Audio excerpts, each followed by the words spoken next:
There was once a very rich merchant who had 6 children, 3 sons and 3 daughters.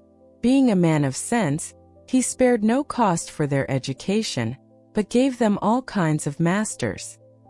His daughters were extremely handsome, especially the youngest. When she was little, everybody admired her and called her the little beauty, so that as she grew up, she still went by the name of Beauty, which made her sisters very jealous.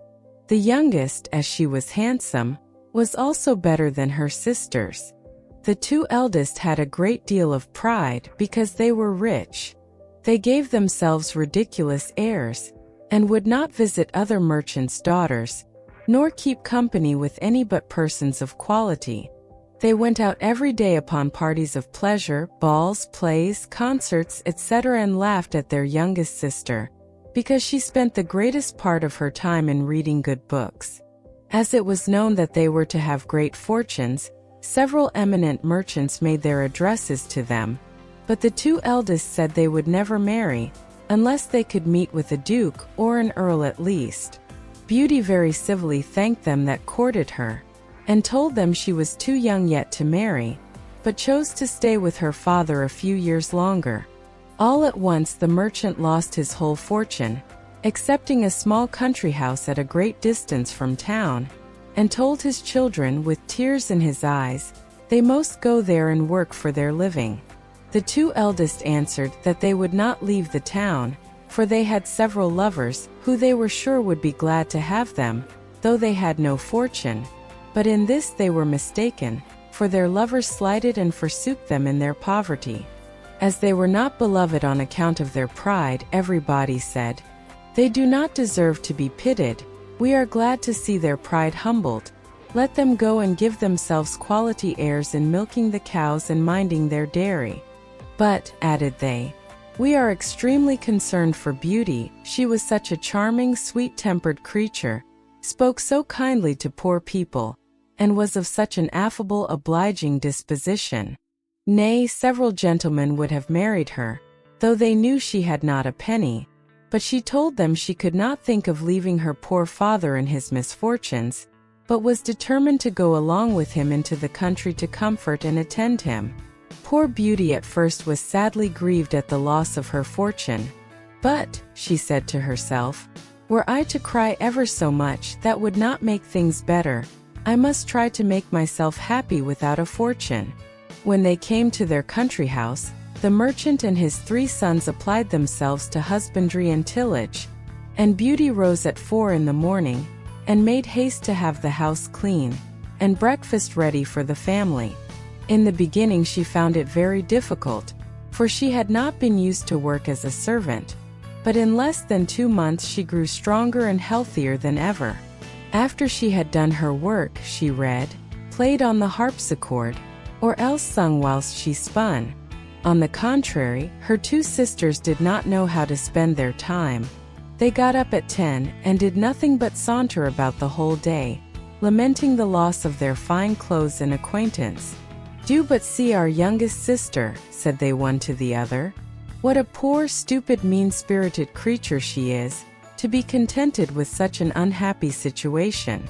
The good merchant was of a quite different opinion. He knew very well that Beauty outshone her sisters, in her person as well as her mind, and admired her humility, industry, and patience. For her sisters not only left her all the work of the house to do, but insulted her every moment. Don't forget to subscribe and leave a like if you want to see more videos like this. The family had lived about a year in this retirement, when the merchant received a letter, with an account that a vessel, on board of which he had effects, was safely arrived. This news had like to have turned the heads of the 2 eldest daughters, who immediately flattered themselves with the hopes of returning to town, for they were quite weary of a country life, and when they saw their father ready to set out, they begged of him to buy them new gowns, caps, rings, and all manner of trifles. But Beauty asked for nothing, for she thought to herself that all the money her father was going to receive would scarce be sufficient to purchase everything her sisters wanted. "What will you have, Beauty?" said her father.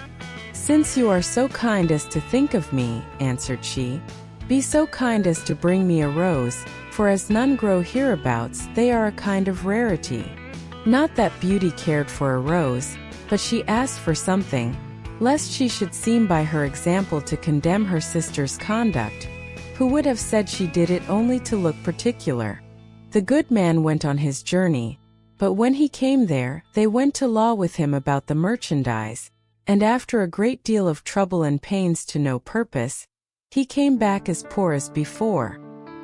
He was within 30 miles of his own house, thinking on the pleasure he should have in seeing his children again, when going through a large forest he lost himself. It rained and snowed terribly. Besides, the wind was so high that it threw him twice off his horse, and night coming on, he began to apprehend being either starved to death with cold and hunger, or else devoured by the wolves, whom he heard howling all around him, when on a sudden, looking through a long walk of trees, he saw a light at some distance, and going on a little farther, perceived it came from a palace illuminated from top to bottom. The merchant returned God thanks for this happy discovery, and hasted to the palace, but was greatly surprised at not meeting with anyone in the outcourts. His horse followed him, and seeing a large stable open, went in, and finding both hay and oats, the poor beast, who was almost famished, fell to eating very heartily. The merchant tied him up to the manger, and walked towards the house, where he saw no one, but entering into a large hall, he found a good fire, and a table plentifully set out, with but one cover laid. As he was wet quite through with the rain and snow, he drew near the fire to dry himself. "I hope," said he, "the master of the house or his servants will excuse the liberty I take. I suppose it will not be long before some of them appear." He waited a considerable time till it struck 11, and still nobody came. At last he was so hungry that he could stay no longer, but took a chicken and ate it in 2 mouthfuls, trembling all the while. After this, he drank a few glasses of wine, and growing more courageous, he went out of the hall, and crossed through several grand apartments with magnificent furniture, till he came into a chamber, which had an exceeding good bed in it, and as he was very much fatigued, and it was past midnight, he concluded it was best to shut the door, and go to bed. It was 10 the next morning before the merchant waked, and as he was going to rise, he was astonished to see a good suit of clothes in the room of his own, which were quite spoiled. "Certainly," said he, "this palace belongs to some kind fairy, who has seen and pitied my distress." He looked through a window, but instead of snow saw the most delightful arbors, interwoven with the most beautiful flowers that ever were beheld. He then returned to the great hall, where he had supped the night before, and found some chocolate ready made on a little table. "Thank you, good Madam Fairy," said he aloud, "for being so careful as to provide me a breakfast. I am extremely obliged to you for all your favors." The good man drank his chocolate, and then went to look for his horse, but passing through an arbor of roses, he remembered Beauty's request to him, and gathered a branch on which were several. Immediately he heard a great noise, and saw such a frightful beast coming towards him, that he was ready to faint away. "You are very ungrateful," said the beast to him in a terrible voice. "I have saved your life by receiving you into my castle, and in return you steal my roses, which I value beyond anything in the universe, but you shall die for it. I give you but a quarter of an hour to prepare yourself to say your prayers." The merchant fell on his knees and lifted up both his hands. "My lord," said he, "I beseech you to forgive me. Indeed, I had no intention to offend in gathering a rose for one of my daughters, who desired me to bring her one." "My name is not my lord," replied the monster, "but beast. I don't love compliments, not I. I like people should speak as they think, and so do not imagine I am to be moved by any of your flattering speeches. But you say you have got daughters. I will forgive you on condition that one of them come willingly and suffer for you. Let me have no words, but go about your business, and swear that if your daughter refuse to die in your stead, you will return within 3 months." The merchant had no mind to sacrifice his daughters to the ugly monster, but he thought, in obtaining this respite, he should have the satisfaction of seeing them once more. So he promised upon oath he would return, and the beast told him he might set out when he pleased. But, added he, you shall not depart empty-handed. Go back to the room where you lay, and you will see a great empty chest. Fill it with whatever you like best, and I will send it to your home. And at the same time beast withdrew. Well, said the good man to himself, if I must die, I shall have the comfort, at least, of leaving something to my poor children. He returned to the bedchamber, and finding a great quantity of broad pieces of gold, he filled the great chest the beast had mentioned, locked it, and afterwards took his horse out of the stable, leaving the palace with as much grief as he had entered it with joy. The horse, of his own accord, took one of the roads of the forest, and in a few hours the good man was at home. His children came around him, but instead of receiving their embraces with pleasure, he looked on them, and holding up the branch he had in his hands, he burst into tears. Here, beauty, said he, take these roses, but little do you think how dear they are like to cost your unhappy father, and then related his fatal adventure. Immediately the two eldest set up lamentable outcries, and said all manner of ill-natured things to Beauty, who did not cry at all. Do but see the pride of that little wretch, said they. She would not ask for fine clothes as we did. But no, truly, Miss wanted to distinguish herself. So now she will be the death of our poor father, and yet she does not so much as shed a tear. Why should I? Answered Beauty. It would be very needless, for my father shall not suffer upon my account. Since the monster will accept of one of his daughters, I will deliver myself up to all his fury, and I am very happy in thinking that my death will save my father's life, and be a proof of my tender love for him. No, sister, said her three brothers, that shall not be. We will go find the monster, and either kill him or perish in the attempt. Do not imagine any such thing, my sons, said the merchant. Beast's power is so great that I have no hopes of your overcoming him. I am charmed with Beauty's kind and generous offer, but I cannot yield to it. I am old and have not long to live, so can only lose a few years, which I regret for your sakes alone, my dear children. Indeed, father, said Beauty, you shall not go to the palace without me. You cannot hinder me from following you. It was to no purpose all they could say. Beauty still insisted on setting out for the fine palace, and her sisters were delighted at it, for her virtue and amiable qualities made them envious and jealous. The merchant was so afflicted at the thoughts of losing his daughter, that he had quite forgot the chest full of gold. But at night, when he retired to rest, no sooner had he shut his chamber door, than, to his great astonishment, he found it by his bedside. He was determined, however, not to tell his children that he was grown rich, because they would have wanted to return to town, and he was resolved not to leave the country, but he trusted Beauty with the secret, who informed him that two gentlemen came in his absence and courted her sisters. She begged her father to consent to their marriage and give them fortunes, for she was so good that she loved them and forgave them heartily all their ill usage. These wicked creatures rubbed their eyes with an onion, to force some tears when they parted with their sister, but her brothers were really concerned. Beauty was the only one who did not shed tears at parting, because she would not increase their uneasiness. The horse took the direct road to the palace, and towards evening they perceived it illuminated as at first. The horse went of himself into the stable, and the good man and his daughter came into the great hall, where they found a table splendidly served up and two covers. The merchant had no heart to eat, but Beauty endeavored to appear cheerful, sat down to table, and helped him.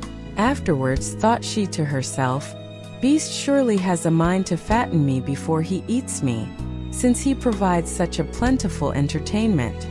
When they had supped, they heard a great noise, and the merchant, all in tears, bid his poor child farewell, for he thought Beast was coming. Beauty was sadly terrified at his horrid form, but she took courage as well as she could, and the monster having asked her if she came willingly.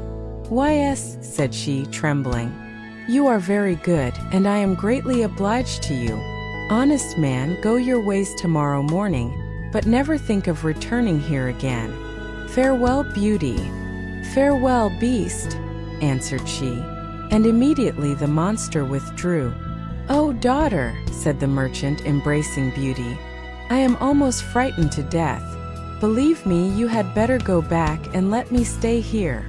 "No, father," said Beauty in a resolute tone. "You shall set out tomorrow morning, and leave me to the care and protection of Providence." They went to bed, and thought they should not close their eyes all night, but scarce were they laid down than they fell fast asleep, and Beauty dreamed a fine lady came and said to her, "I am content, Beauty, with your good will. This good action of yours in giving up your own life to save your father's shall not go unrewarded." Beauty waked and told her father her dream, and though it helped to comfort him a little, yet he could not help crying bitterly when he took leave of his dear child. As soon as he was gone, Beauty sat down in the great hall and fell a-crying likewise. But as she was mistress of a great deal of resolution, she recommended herself to God, and resolved not to be uneasy the little time she had to live, for she firmly believed Beast would eat her up that night. However, she thought she might as well walk about till then, and view this fine castle, which she could not help admiring. It was a delightful, pleasant place, and she was extremely surprised at seeing a door, over which was wrote, "Beauty's apartment." She opened it hastily, and was quite dazzled with the magnificence that reigned throughout. But what chiefly took up her attention was a large library, a harpsichord, and several music books. "Well," said she to herself, "I see they will not let my time hang heavy on my hands for want of amusement." Then she reflected, "Were I but to stay here a day, there would not have been all these preparations." This consideration inspired her with fresh courage, and opening the library, she took a book, and read these words in letters of gold. "Welcome, Beauty, banish fear. You are queen and mistress here. Speak your wishes, speak your will. Swift obedience meets them still." "Alas," said she with a sigh, "there is nothing I desire so much as to see my poor father, and to know what he is doing." She had no sooner said this, when casting her eyes on a great looking-glass, to her great amazement she saw her own home, where her father arrived with a very dejected countenance. Her sisters went to meet him, and notwithstanding their endeavors to appear sorrowful, their joy, felt for having got rid of their sister, was visible in every feature. A moment after, everything disappeared, and Beauty's apprehensions at this proof of Beast's complaisance. Illustration: Beauty looking in the glass. At noon she found dinner ready, and while at table was entertained with an excellent concert of music, though without seeing anybody. But at night, as she was going to sit down to supper, she heard the noise Beast made, and could not help being sadly terrified. "Beauty," said the monster, "will you give me leave to see you sup?" "That is as you please," answered Beauty, trembling. "No," replied the Beast, "you alone are mistress here. You need only bid me be gone if my presence is troublesome, and I will immediately withdraw. But tell me, do not you think me very ugly?" "That is true," said Beauty, "for I cannot tell a lie. But I believe you are very good-natured." "So I am," said the monster. "But then besides my ugliness I have no sense. I know very well that I am a poor, silly, stupid creature." "'Tis no sign of folly to think so," replied Beauty, "for never did fool know this, or had so humble a conceit of his own understanding." "Eat then, Beauty," said the monster, "and endeavor to amuse yourself in your palace, for everything here is yours, and I should be very uneasy if you were not happy." "You are very obliging," answered Beauty, winky face. "I own I am pleased with your kindness, and when I consider that, your deformity scarce appears." Yes, yes, said the Beast. My heart is good, but still I am a monster. Among mankind, says Beauty, there are many that deserve that name more than you, and I prefer you just as you are to those who, under a human form, hide a treacherous, corrupt, and ungrateful heart. If I had sense enough, replied the Beast, I would make a fine compliment to thank you, but I am so dull that I can only say I am greatly obliged to you. Beauty ate a hearty supper, and had almost conquered her dread of the monster, but she had liked to have fainted away when he said to her, Beauty, will you be my wife? She was some time before she durst answer, for she was afraid of making him angry if she refused. At last, however, she said, trembling, No, Beast. Immediately the poor monster began to sigh, and hissed so frightfully that the whole palace echoed. But Beauty soon recovered her fright, for Beast, having said in a mournful voice, Then farewell, Beauty, left the room, and only turned back now and then to look at her as he went out. When Beauty was alone, she felt a great deal of compassion for poor Beast. Alas, said she, 'tis 1,000 pities anything so good-natured should be so ugly. Beauty spent 3 months very contentedly in the palace. Every evening Beast paid her a visit, and talked to her during supper very rationally with plain good common sense, but never with what the world calls wit, and Beauty daily discovered some valuable qualifications in the monster, and seeing him often had so accustomed her to his deformity, that, far from dreading the time of his visit, she would often look on her watch to see when it would be 9, for the Beast never missed coming at that hour. There was but one thing that gave Beauty any concern, which was that every night before she went to bed, the monster always asked her if she would be his wife. One day she said to him, Beast, you make me very uneasy. I wish I could consent to marry you, but I am too sincere to make you believe that will ever happen. I shall always esteem you as a friend. Endeavor to be satisfied with this. I must, said the Beast, for alas, I know too well my own misfortune, but then I love you with the tenderest affection. However, I ought to think myself happy that you will stay here. Promise me never to leave me. Beauty blushed at these words. She had seen in her glass that her father had pined himself sick for the loss of her, and she longed to see him again. I could, answered she, indeed promise never to leave you entirely, but I have so great a desire to see my father, that I shall fret to death, if you refuse me that satisfaction. I had rather die myself, said the monster, than give you the least uneasiness. I will send you to your father, you shall remain with him, and poor Beast will die with grief. No, said Beauty, weeping, I love you too well to be the cause of your death. I give you my promise to return in a week. You have shown me that my sisters are married, and my brother's gone to the army. Only let me stay a week with my father as he is alone. You shall be there tomorrow morning, said the Beast. But remember your promise. You need only lay your ring on the table before you go to bed, when you have a mind to come back. Farewell, Beauty. Beast sighed as usual, bidding her good night, and Beauty went to bed very sad at seeing him so afflicted. When she waked the next morning, she found herself at her father's, and having rang a little bell that was by her bedside, she saw the maid come, who, the moment she saw her, gave a loud shriek, at which the good man ran upstairs, and thought he should have died with joy to see his dear daughter again. He held her fast locked in his arms above a quarter of an hour. As soon as the first transports were over, Beauty began to think of rising, and was afraid she had no clothes to put on, but the maid told her that she had just found in the next room a large trunk full of gowns, covered with gold and diamonds. Beauty thanked good Beast for his kind care, and taking one of the plainest of them, she intended to make a present of the others to her sisters. She scarce had said so when the trunk disappeared. Her father told her that Beast insisted on her keeping them herself, and immediately both gowns and trunk came back again. Illustration: Beauty at supper with the Beast. Beauty dressed herself, and in the meantime they sent to her sisters, who hasted thither with their husbands.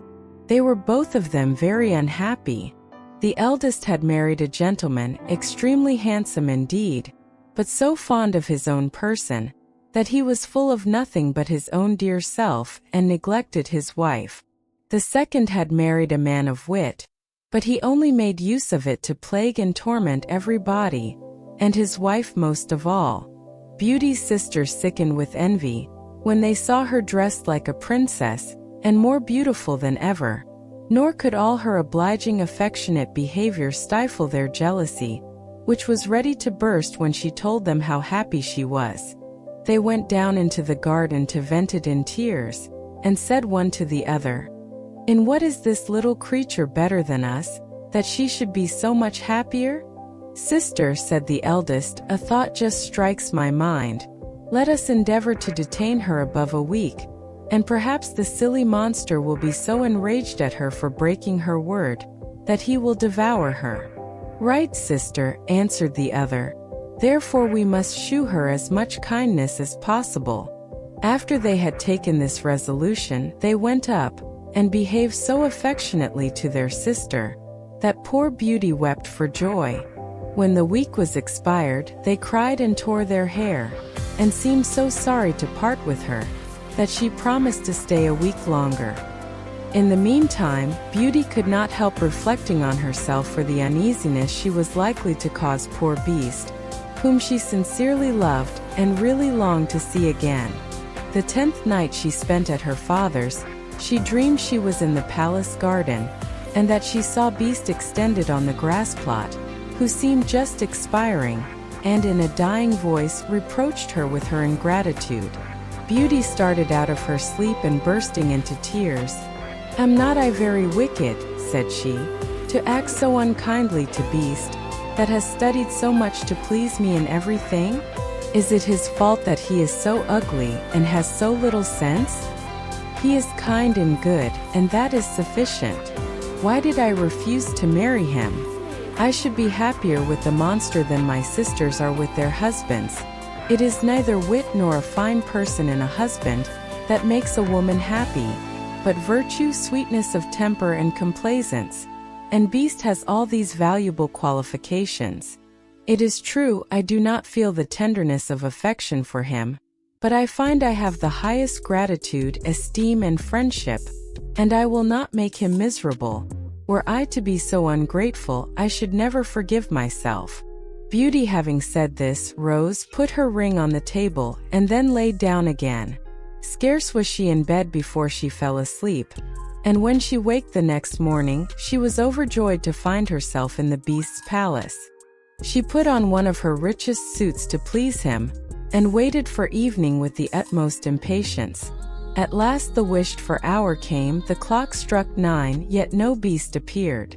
Beauty then feared she had been the cause of his death. She ran crying and wringing her hands all about the palace, like one in despair. After having sought for him everywhere, she recollected her dream, and flew to the canal in the garden, where she dreamed she saw him. There she found poor Beast stretched out, quite senseless, and as she imagined, dead. She threw herself upon him without any dread, and finding his heart beat still, she fetched some water from the canal, and poured it on his head.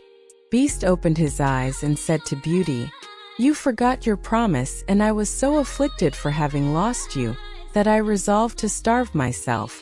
But since I have the happiness of seeing you once more, I die satisfied." "No, dear Beast," said Beauty, "you must not die. Live to be my husband. From this moment I give you my hand, and swear to be none but yours." "Alas! I thought I had only a friendship for you, but the grief I now feel convinces me that I cannot live without you." Beauty scarcely had pronounced these words, when she saw the palace sparkle with light, and fireworks, instruments of music, everything seemed to give notice of some great event, but nothing could fix her attention. She turned to her dear Beast, for whom she trembled with fear, but how great was her surprise! Beast had disappeared, and she saw at her feet one of the loveliest princes that I ever beheld, who returned her thanks for having put an end to the charm under which he had so long resembled a beast. Though this prince was worthy of all her attention, she could not forbear asking where Beast was. "You see him at your feet," said the prince. "A wicked fairy had condemned me to remain under that shape till a beautiful virgin should consent to marry me. The fairy likewise enjoined me to conceal my understanding. There was only you in the world generous enough to be won by the goodness of my temper, and in offering you my crown, I can't discharge the obligations I have to you." Beauty, agreeably surprised, gave the charming prince her hand to rise. They went together into the castle, and Beauty was overjoyed to find, in the great hall, her father and his whole family, whom the beautiful lady, that appeared to her in her dream, had conveyed thither. "Beauty," said this lady, "come and receive the reward of your judicious choice. You have preferred virtue before either wit or beauty, and deserve to find a person in whom all these qualifications are united. You are going to be a great queen. I hope the throne will not lessen your virtue or make you forget yourself. As to you, ladies," said the fairy to Beauty's two sisters, "I know your hearts and all the malice they contain. Become two statues, but under this transformation still retain your reason. You shall stand before your sister's palace gate, and be it your punishment to behold her happiness, and it will not be in your power to return to your former state till you own your faults, but I am very much afraid that you will always remain statues. Pride, anger, gluttony, and idleness are sometimes conquered, but the conversion of a malicious and envious mind is a kind of miracle." Immediately the fairy gave a stroke with her wand, and in a moment all that were in the hall were transported into the prince's palace. His subjects received him with joy. He married Beauty and lived with her many years, and their happiness, as it was founded on virtue, was complete. Don't forget to subscribe and leave a like if you want to see more videos like this.